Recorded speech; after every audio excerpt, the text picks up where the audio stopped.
welcome to the very first video of the Survival Island series that I'm going to be putting on my channel. This is a recreation of the original Survival Island series that I created on this channel about 8 or 9 months ago.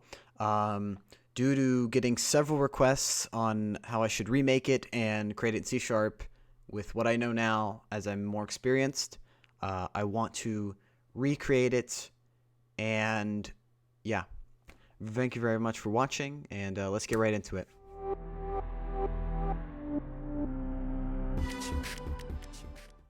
So we're on our desktop, and we're going to be creating a survival island through this entire series.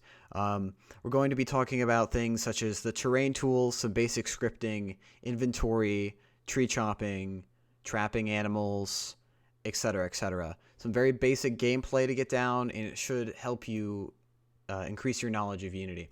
So let's get started, and we're going to open up Unity 5.5. I suggest that you use the latest version, as people may be watching this at a later date where Unity 5.6 may be out and newer updated versions may come out. But for now, I'm on 5.5. So we're going to create a new project. We're going to go up here to New, and we're going to call this anything you want. You can call it whatever. I'm going to call mine Survival Island YouTube, or YT. Save it on my desktop and create your project. Now that your project is open, you probably want to close your services window so you can just drag it outside and click the X. Get rid of that.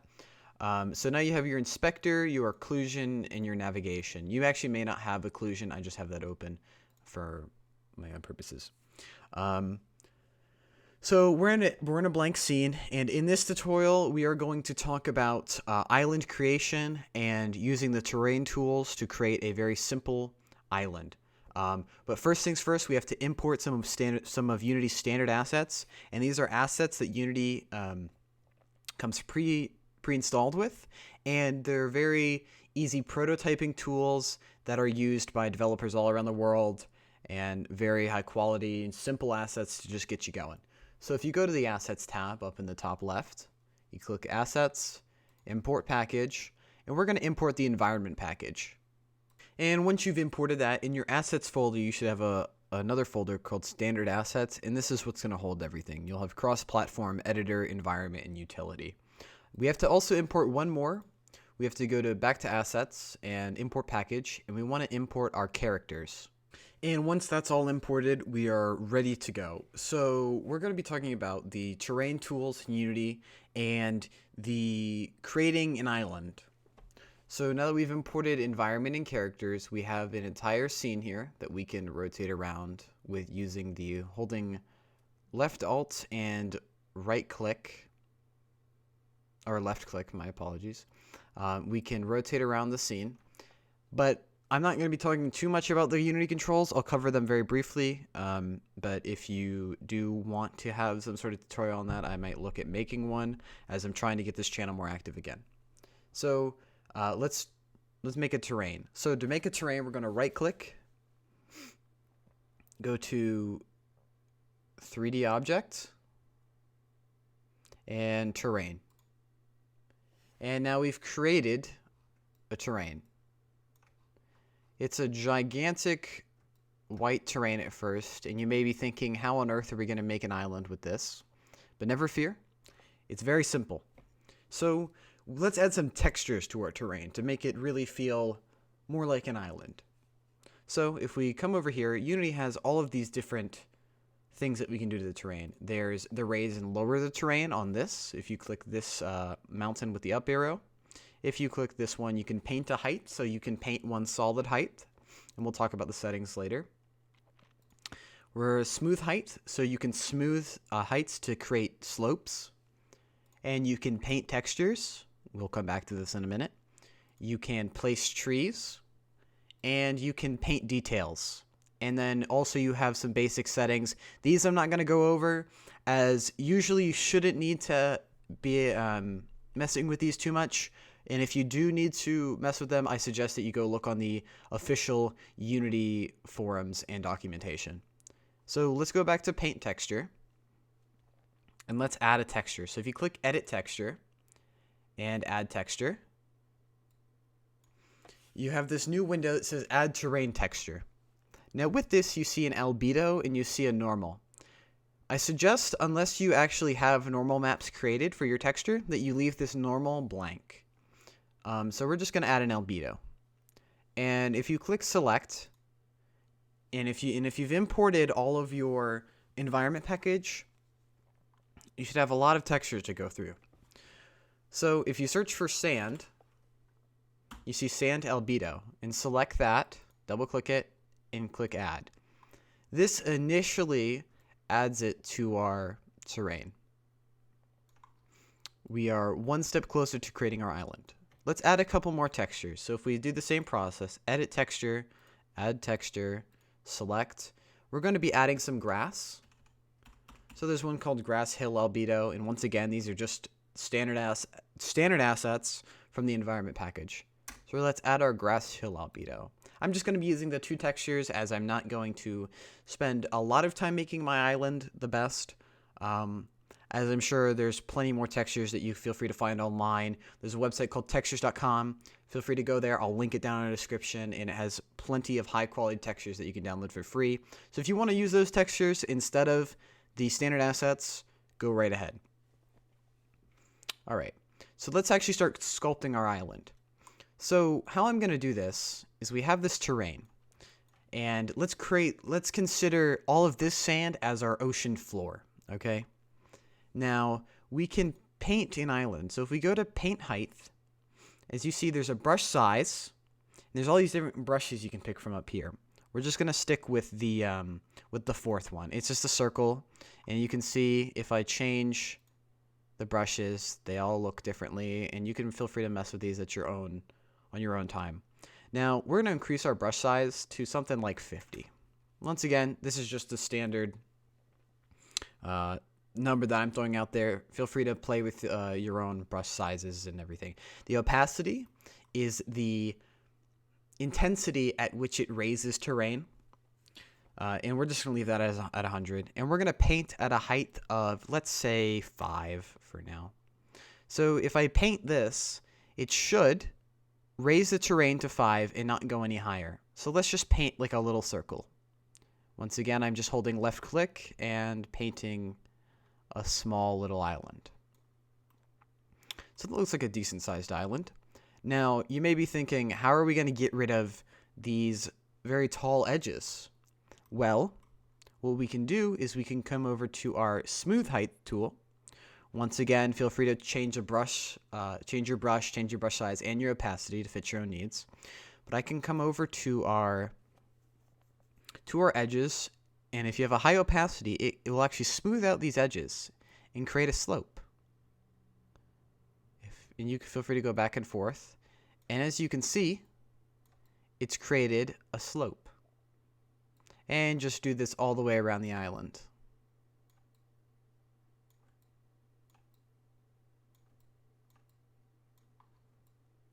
So now we have a very basic raised section on our map.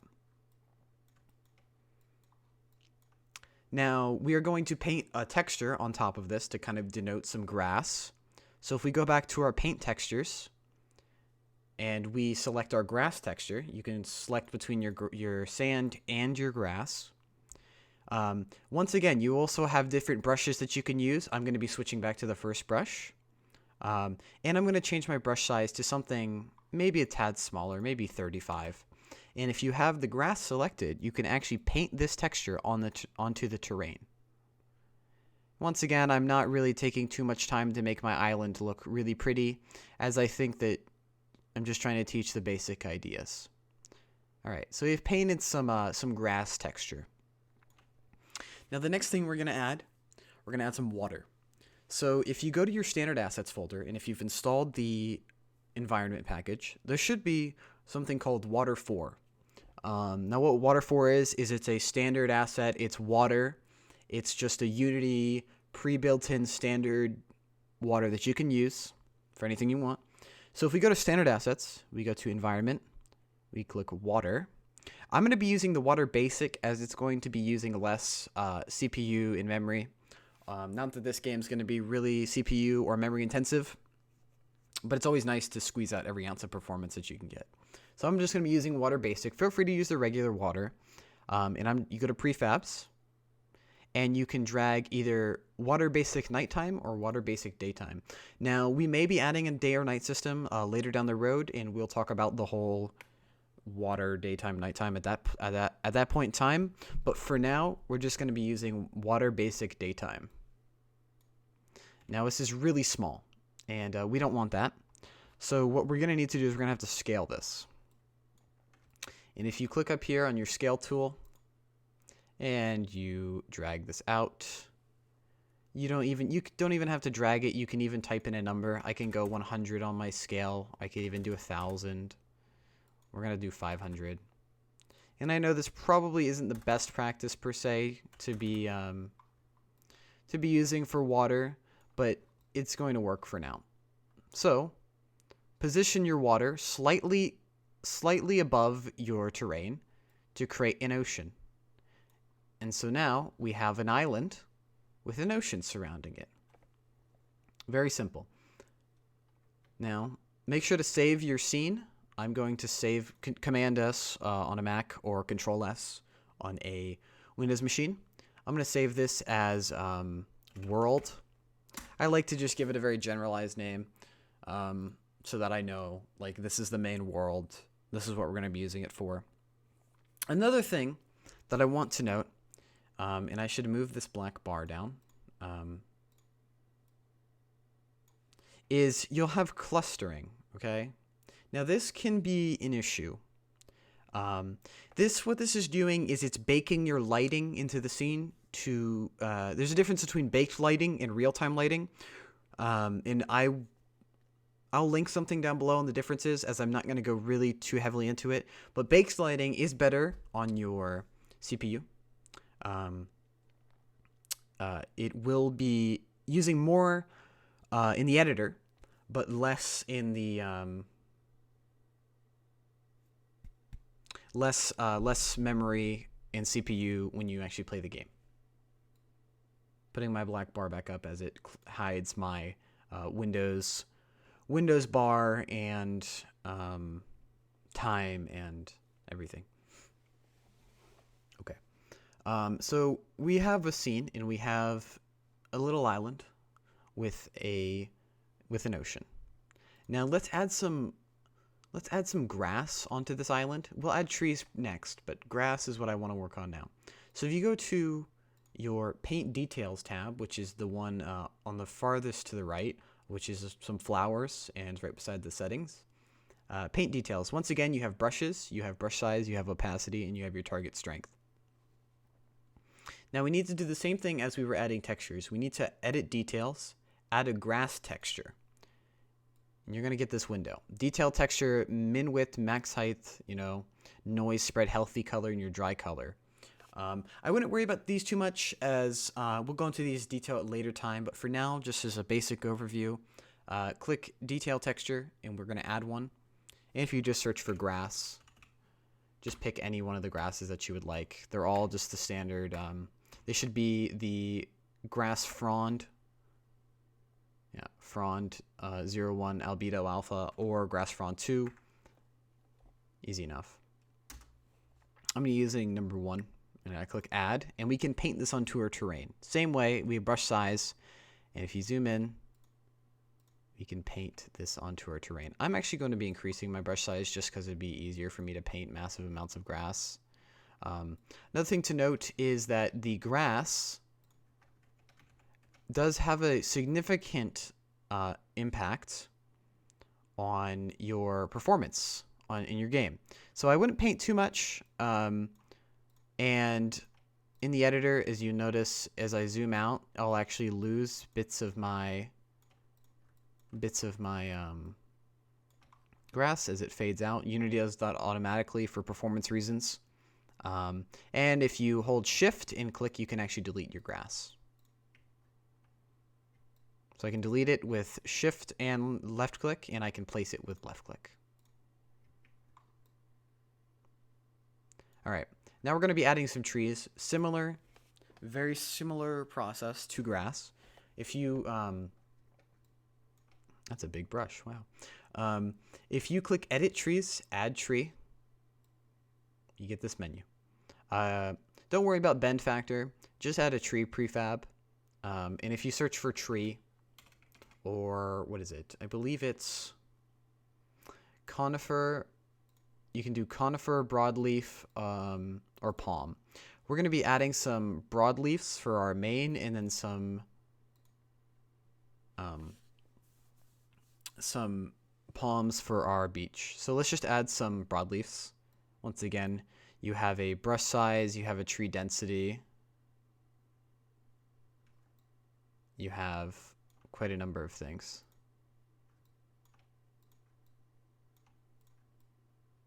So I'll just place a couple of them. Nothing fancy. I'll delete those, place a couple.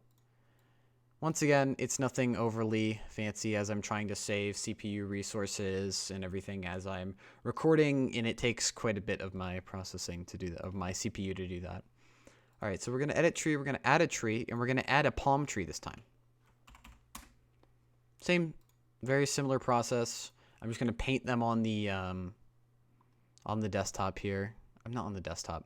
On the beach. Don't know why I said desktop. And feel free to play around with your settings accordingly. It's a bit laggy, as I probably should disable baked lighting. If you do want to disable baked lighting, it's in window lighting, and just turn off baked global illumination.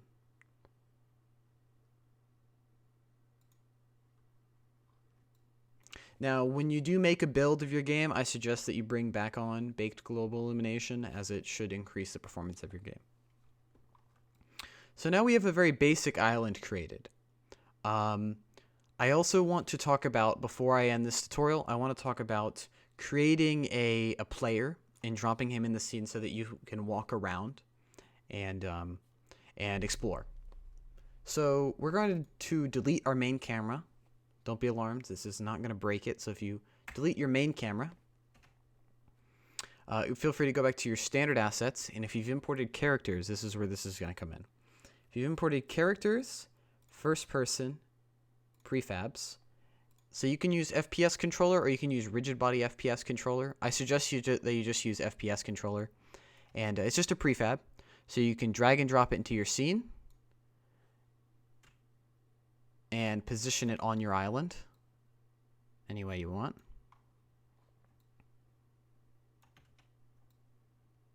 Very easily.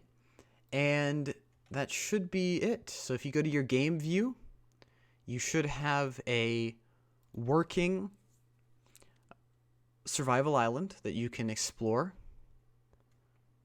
Once again, this is not this. We're going to be stepping into the coding and the programming later. We're going to be using Visual Studio 2015 and the C# language to handle all of that. But for now, you have a very basic island with sand and an ocean and some trees and some grass. I hope this has helped you learn more about the Unity engine. And I'm going to be creating more of these, so if we can get like 5 or 10 likes, so it would be awesome. The very first video of this did really well with almost 20,000 views. And I very much appreciate everyone who watched the original one. And I hope that this new video helps you learn more. And we're going to be trying to continue this series. And yeah, just thank you very much for watching. And hope everyone enjoys their day, and have a good one. Peace, peace.